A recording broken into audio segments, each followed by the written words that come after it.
Hello, ladies and gentlemen, and welcome to our third section in Chapter 3. This section is going to cover the idea of projectile motion. So we want to discuss the types of projectile motion, what exactly is a projectile, and some ideas within. So, our guiding questions for this video are, what types of motion does a projectile undergo? How are the horizontal and vertical motions of a projectile related? How are horizontally launched projectiles analyzed? And how are projectiles that are launched at an angle analyzed? So you want to keep those questions in mind as we go through our ideas here. And we're going to start with the basic idea. What's a projectile? Well, we're going to define a projectile as an object that's thrown or launched somewhere near the surface of the Earth. And this can cover anything. It could be a rock thrown from someone's hand, baseball, football. It could be a rocket that's moving along, kind of coasting along the ocean, or above the ocean, I should say. Anything where it's launched near the surface of the Earth, something that's going to actually be under the influence of gravity, we can count as a projectile. And one of the key features of projectile is that there's two types of motion with it.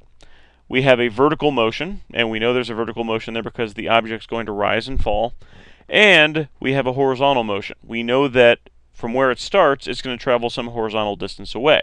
And that's the key feature of projectile motion. It's not just one motion. Instead, we actually have two motions happening, a horizontal motion and a vertical motion. If it was just one, then the other one wouldn't exist, which is kind of a simple statement, but think of it this way. If we just had pure horizontal motion, there would be no rise and fall. It would just go in a straight line, and that's it. On the other hand, if it was vertical, that would just be like free fall, and it wouldn't move horizontally, so it would just be up and down. So we're combining the up and down motion with the forward motion to create this arc, and that arc actually turns out to be a parabola. Now, we're going to be ignoring air resistance in this as well. Again, it's going to help us simplify the situation and lead us to be able to analyze things a bit better. But the idea with this is we're going to be looking at motion in two dimensions rather than just one, horizontal and vertical. And we can actually analyze those motions based on some of our conditions here. We said that a projectile involves being near the surface of the Earth, so we know gravity is going to play a factor, and that's it. We're not worried about any other forces acting on the projectile other than just gravity. So as a result, we can clearly identify that the vertical motion is going to be just like that of free fall. It's going to be falling once we let go, which means the acceleration is 9.8 meters per second squared down. We're still in our free fall acceleration. And we also know the distance it's going to travel each second is not constant. It's going to continually increase as we go, as something that accelerates does. So vertical motion is just like free fall. The horizontal motion, on the other hand, well, there's nothing accelerating it horizontally. The only force we have is gravity, and that's just going to pull the object downward. So as a result, the horizontal motion is that of a constant velocity. So there's no acceleration horizontally. If we know the initial horizontal velocity at the beginning, that's going to be the same the rest of the way, and it's going to travel equal distances in equal times. It's just like a cart moving at 5 meters per second at a constant velocity. It's going to travel 5 meters every second, and that's it. So one of the questions we had earlier was, what are the types of motion involved with projectile? Here we go. The vertical motion is just like a free fall, so we use our acceleration of gravity, and the horizontal motion is just like constant velocity. It's moving at a constant rate. That velocity will never change. Now, we do want to know how these motions are intertwined, and it's really interesting because you'd think, well, if something's moving both vertically and horizontally, they're going to actually affect each other. Well, it turns out, we'll come back to this in a second, that those motions don't affect each other. Instead, they're independent. And we'll show this device in class, but what we have here is, if you take a look at the diagram, we have the red ball, which is just being dropped, and at the same instant it starts falling, we have the yellow ball moving forward and dropping at the same time. Notice that in terms of their positions, they're basically identical. That, this takes a snapshot every second, so to speak. So they end up falling, and they're going about the same distance at the same time. that shows that that horizontal motion does not affect the vertical motion at all. The motions are independent. What happens horizontally has absolutely no effect on the vertical motion, and vice versa. So that means we can actually analyze these problems by looking at two perspectives, vertically, horizontally, but they don't actually affect each other at all. Now, to go back one, because we did skip over it, this shows the result here. When we have a projectile that's launched, we have the horizontal velocity. That's constant, so it's just going to move in a nice straight line, basically, going similar distances each second. And then vertically, it's just going to be like in free fall, so it's going to accelerate at 9.8 meters per second squared down, and that velocity is going to change. It's going to travel distances. And if you combine those motions together, you get that parabolic curve. So that's our idea here. We want to look at how can we analyze problems where we have this projectile motion, there's two types of motions involved, and we want to be able to find out information. How far does it go? How high will it go? What is going to be its impact velocity? Those types of questions are what we're going to want to answer. So, to do that, we want to look at some information about what we could collect for each motion. Well, for horizontal motion, the variables we have are just anything horizontally. And we know there's no acceleration. So as a result, we only really have the information for constant velocity. We have a horizontal velocity, which we're going to call Vx. We're going to have our horizontal displacement, which is delta x. And we're going to have a time t. Vertically, though, we do have acceleration. So as a result, we do need to use our acceleration equations. So we're going to have these variables here.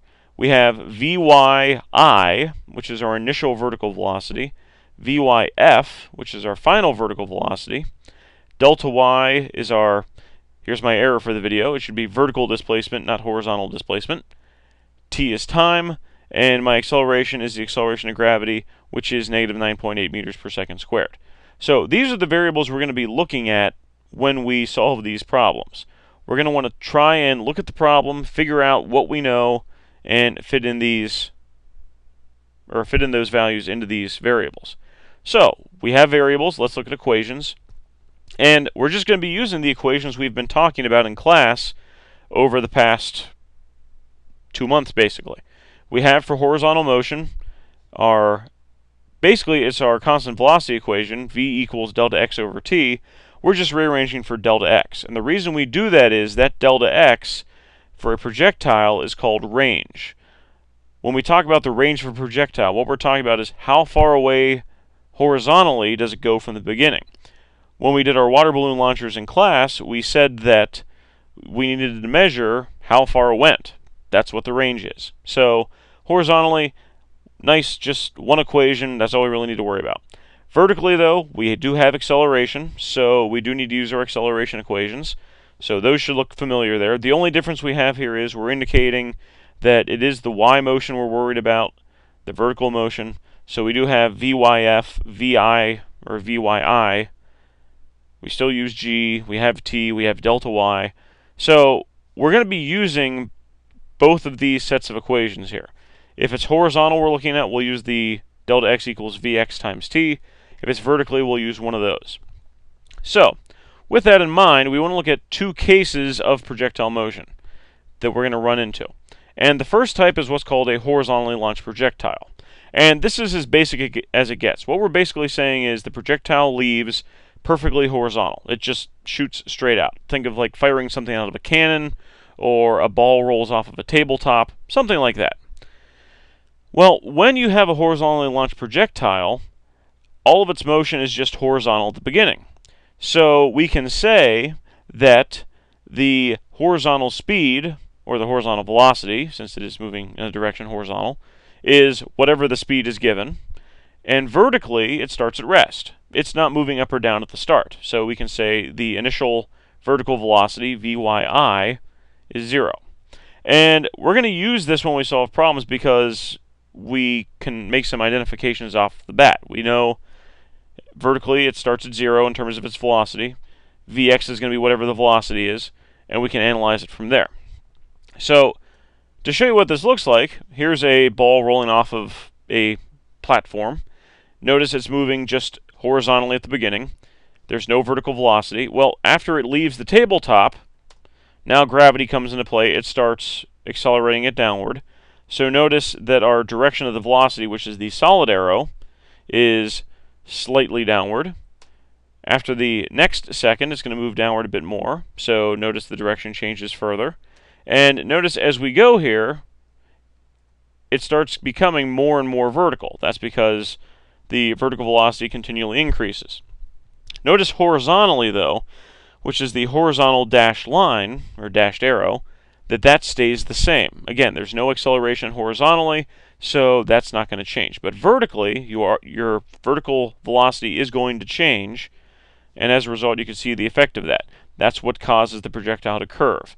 It's accelerating downward, so it's going to move downward more than what it does horizontally, which causes this curve to happen. Now, when we analyze these types of problems, which we're going to do in class here, we do want to write down all the known information, and we're going to actually sort it into two groups: horizontal motion, vertical motion. With the vertical motion, make sure you watch for your signs. You should have positives and negatives, so keep that in mind. And what we're going to do then is we're going to use our kinematics equations to figure out the unknown values. Our goal is basically to find whatever information we need. Horizontally, we only have the one equation, delta x equals vx times t. Vertically, we have our four acceleration equations. And the trick to this, and this is what we're going to do most of the time, is finding the time it takes to fall from where it starts to where it ends. And the reason we want to do that is the time is linked. The time it takes to fall down is the same as the time it takes to move from start to end horizontally. Those times are linked together. The time you use for one set is the time you use for the other set. So those are some strategies we'll be looking at when we get into solving problems with this in class. The other type of projectile motion we're going to look at is when we launch something at an angle.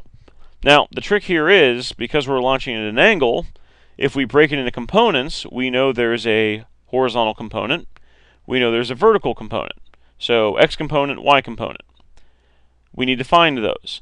So in this scenario, the vertical velocity is not 0. Instead, it's whatever the y component is. And we do want to make sure we get the sign. If it's a upward angle, such as the picture here, it's going to be a positive y velocity at the beginning. If it's directed downward, then it's going to be negative. So make sure you have that sign in mind. Now, when we analyze projectiles launched at an angle, again, horizontally, there's no acceleration, so we can just treat that as constant velocity. Vertically, though, it is accelerated due to gravity. We know the acceleration is negative 9.8 meters per second squared. And because it's launched at an angle, if it's above the horizontal, if it's directed upward, it's going to reach a maximum height. And just like before with free fall, we said that at its maximum height, the velocity is 0. Well, in this case, for when it's launched at an angle, at its maximum height, the y component of the velocity is 0. Okay, you can't say the overall velocity is 0, otherwise it would just stop in midair, which would be cool, but that doesn't actually happen. So we need to keep that in mind. It's just the y velocity that's 0. We have a picture that'll make a little more sense of that here in a second. And we also know that because of symmetry, we can say that when it returns to its original height, the y component of the velocity is its initial y component, but just we flip the sign, again, because it's going to be moving downward. So what's this look like? It looks like this. On the left side, we have a ball thrown up into the air. It has x and y components, as you can see there, vx and vy. And notice that as it moves up towards its peak, the x component stays the same, but the y component is decreasing. It's getting smaller and smaller until you get to the peak where it's 0. And then as it moves beyond the peak, it starts increasing in the downward direction. And that's what causes that nice parabolic arc, is that on the way up, the y velocity decreases. It's 0 at the peak, but it keeps falling, and as a result, its y velocity increases on the way down. All that we're adding in is that x component that's going to cause it to move horizontally at a steady pace as time goes on. So at the peak of its motion, the velocity of the projectile is just whatever its x velocity is, whatever its horizontal velocity is. So when we solve problems with this, our steps are going to be basically we want to find the components, so we're going to need to use sine and cosine to figure that out. That'll give us our Vx and initial y velocity. We're still going to organize our information into two groups, horizontal and vertical. We're still going to use our same kinematics equations, just now we might not have, or we're not going to have our initial y velocity as 0. And our key thing here is, just like we did before with free fall problems, if it says find the maximum height or something about the maximum height, you can say the y component is 0 at that point. So, to kind of wrap us up here, going back to our guiding questions at the beginning, what types of motion does a projectile undergo? Horizontal and vertical. Horizontal motion is at a constant velocity, there's no acceleration, and the vertical motion is accelerated motion. It's the acceleration of gravity. We're going to treat it like free fall. So those are the two types of motion it undergoes. How are the motions related? Well, they're not. The horizontal motion is completely independent of the vertical motion. They don't affect each other at all. That goes back to that picture. We had the one ball dropped, the other one shot out. They fell at the same rate, so we know that there's no relationship between the horizontal and vertical motions in terms of one directly affecting the other. How do we analyze horizontally launched projectiles? Whatever launch speed is given, that is your horizontal velocity. The initial vertical velocity is 0, and we can just use our information to figure out the problem from there. If it's launched at an angle, we need to break the velocity into components, x and y. That gives us our starting horizontal and vertical components. And we also know that at its maximum height, if there is one, the y velocity is 0. So those are some of the key pieces we'll be looking at here over the next week or two as we move forward with this projectile motion section. So, that concludes this video. We'll talk more about this in class. See you then.